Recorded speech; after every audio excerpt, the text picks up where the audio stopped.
अहिल्यानगर. अहिल्यानगर या जिल्ह्याला एकमेव एकच मंत्री मिळाला आहे आणि ते आहेत राधाकृष्ण एकनाथराव विखे पाटील. भाजपचे आहेत आणि ते शिर्डी मतदारसंघातून निवडून आलेले आहेत. आणि त्यांच्या संदर्भामध्ये मध्यंतरी बराचसा प्रकार घडला आणि त्यांच्यावर अनेक प्रकारचे आरोपही करण्यात आले होते की बाळासाहेब थोरात आणि राधाकृष्ण विखे पाटील या दोघांची एकमेकावर शिर्डी मतदारसंघामध्ये मोठी लढाई सुरू झाली होती. आणि शेवटी महाराष्ट्राचे जे मुख्यमंत्री होणार होते, मुख्यमंत्रीच्या चर्चेत ज्यांचं नाव होतं ते बाळासाहेब थोरात सपशेल पडले आणि त्यांच्याविरुद्ध शिर्डी मतदारसंघामध्ये ज्यांनी प्रचार केला म्हणजे बाळासाहेब थोरातही शिर्डी मतदारसंघात राधाकृष्ण विखे यांना पाडण्यासाठी प्रचार करत होते. आणि तसंच संगमनेर मतदारसंघामध्ये एक सुजय विखे या राधाकृष्ण विखे पाटील यांचे चिरंजीव आणि माजी खासदार सुजय विखे हे संगमनेरमध्ये मतदारसंघामध्ये त्यांनी मोठी एक राळ उडवून दिली होती. पहिल्या 3-4 सभा त्यांनी घेतल्या, त्या आश्वी, साकोर, दांदरफळ किंवा तळेगाव आणि आंबोरे वगैरे ठिकाणी. आणि असं एक स्वरूपच पालटून टाकलं, प्रचार झालं.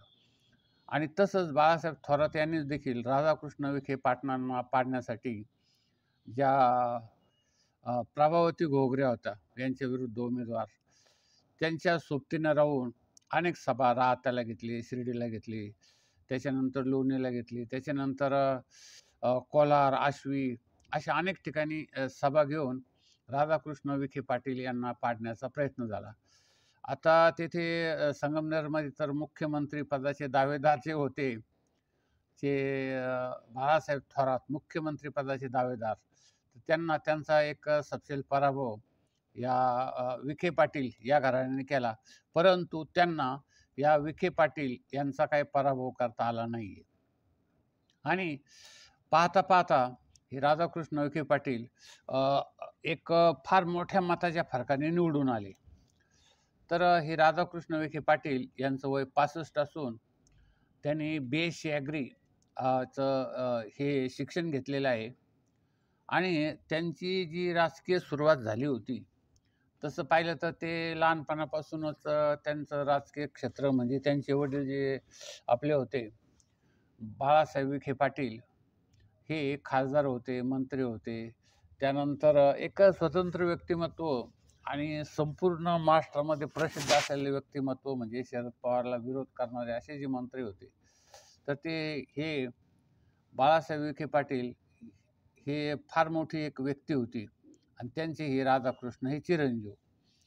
तर हे राधाकृष्ण यांनी प्रत्यक्ष एक जरी राजकारणामध्ये प्रथमपासून सुरुवात केलेली असली तरीही प्रथमतः 1 मार्च 1995 रोजी शिर्डी मतदारसंघातून त्यांनी आमदारमधून पहिली राजकीय सुरुवात केली आणि तेथे आमदार म्हणून 1 मार्च 1995 पासून ते आमदार म्हणून निवडून आले.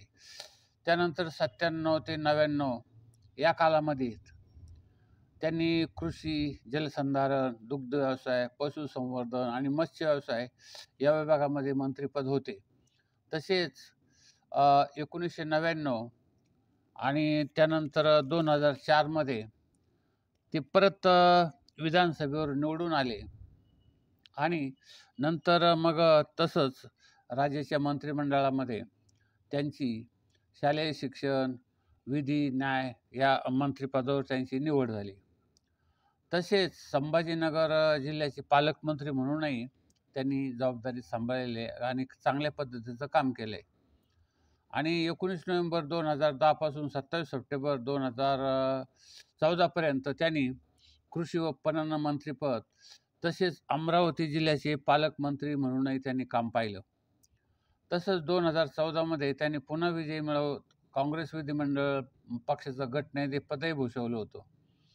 आणि डिसेंबर 24, 2014 ते 4 जून 2019 पर्यंत ते विधानसभेचे विरोधी पक्षनेतेही होते. आणि 15 जून 2019 रोजी त्यांनी भाजपमध्ये प्रवेशही केला होता. आणि आता एक मंत्री म्हणून ते कायमस्वरूपी त्यांची कारकीर्द ही अतिशय चांगल्या पद्धतीची राहिली आहे. पण काही गोष्टींचे त्यांच्यावर एक दुधाला एक व्यवस्थितरित्या भाव दिला जात नाही आहे. त्यानंतर शेतकऱ्यांचा जो एक भाग आहे, तर शेतकऱ्यांचे प्रश्न, बेरोजगारांचे प्रश्न, मतदारसंघातील रस्त्याचे प्रश्न, जिल्ह्यातील रस्त्याचे प्रश्न वगैरे प्रश्नासंदर्भात मध्ये त्यांनी काही विशेष असं काम केलं असं काही वाटलं नाही. तरी त्यांना त्यांच्या मतदारसंघामध्ये एक व्यवस्थितरित्या त्यांचा प्रभाव तसाच टिकून राहिला. लोक पाठीमागं काही त्यांच्यावर खूप विधानसभेच्या प्रचारादरम्यान आरोप करण्यात आले. पण शेवटी लोकांचं जे प्रेम एक भाग आणि यांची निवडणूक जिंकण्याची रणनीती या दोन्ही एकत्र होऊन चांगल्या मोठ्या मताच्या फरकाने त्यांचा विजय झालेला आहे. आणि आता ते पण एक आपल्या 2024च्या निवडणुकीत निवडून आल्यानंतर त्यांनी आता महाराष्ट्राच्या विधानसभेत मंत्री म्हणूनही त्यांनी शपथ घेतलेली असून ते आता एक मंत्री म्हणून आपल्या चांगला कारभार करणार आहेत. तर यापूर्वी त्यांची जी माहिती, परिचय वगैरे आपण दिलेलेच आहेत. निवडणुकीच्या काळामध्ये देखील त्यांच्या व्हिडिओ टाकलेले आहेत आपण त्यांचे संदर्भामध्ये. पण एक महत्त्वाची गोष्ट म्हणजे त्यांची जी परंपरा आहे, बाळासाहेब विखे पाटील, राधाकृष्ण विखे पाटील आणि सुजय विखे पाटील, ही परंपरा थोडीशी लोकसभेच्या वेळेस थोडी खंडित झाली होती. पण आता ती खंडित परंपरा राधाकृष्ण विखे पाटील यांनी निवडून येऊन पुन्हा सुरू केलेली आणि ते पुन्हा मंत्री झाले. पण यामध्ये थोडासा एक विषाद असा वाटला होता की जे मुख्यमंत्री पदाचे संगमनेरचे दावेदार जे होते आणि त्यांच्या पराभवामध्ये या विखे पाटील घराण्याचा फार मोठा वाटा आहे असं तेथील जे नवीन आमदार आहेत अमोल खताळ पाटील, तर त्यांनी तसाच एक भाग घेतलेला आहे की त्यांच्यामुळे फार ही निवडणूक मी जिंकू शकलो असंही त्यांचं म्हणणं आहे. आणि आपला महाराष्ट्राचा एक मुख्यमंत्री होण्यापासून एक बचावला, महाराष्ट्र बचावला असं म्हणता येईल. कारण एक ह्या दोन घराण्याचं जे थोरात आणि विखे पाटील या दोन घराण्यामध्ये राजकीय जे वैर होतं ते फक्त नंतर निर्माण झालं. पूर्वीचे जे विजय खताळ पाटील होते आणि बाळासाहेब विखे पाटील होते, यांचं जे सख्य होते, हे एकमेकाचे जीवलग होते. आणि तसाच प्रकार आता यावेळेस हे राधाकृष्ण विखे पाटील आणि आपले जे अमोल खताळ आमदार यांचाही परत आता जीव असे कंठस्य असा भाग झालेला आहे.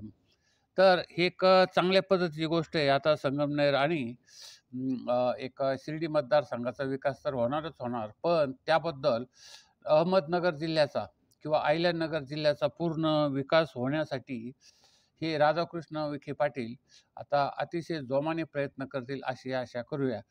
मंत्री झाल्याबद्दल त्यांचं आपण अतिशय अभिनंदन करू.